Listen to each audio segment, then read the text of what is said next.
God makes his bride beautiful. In fact, her beauty went out to all the world. Everyone heard of it because it was perfect through the splendor God had bestowed on her.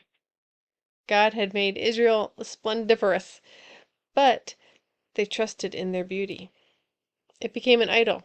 They put it in the place of God by trusting in it. Their trust was supposed to be in God. The church is now part of Israel.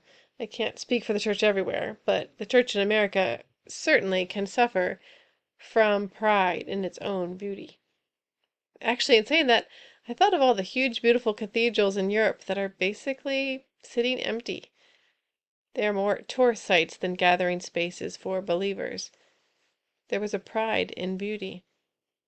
In America, we have our big buildings, we have our lighting design, we entice people with our engaging preaching, entertainments, and coffee bars.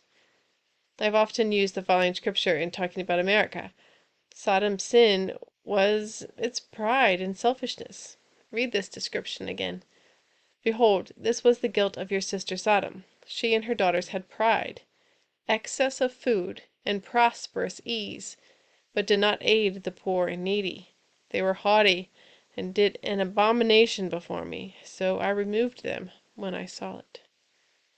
Israel is chided by saying, Was not your sister Sodom a byword in your mouth in the day of your pride, before your wickedness was uncovered?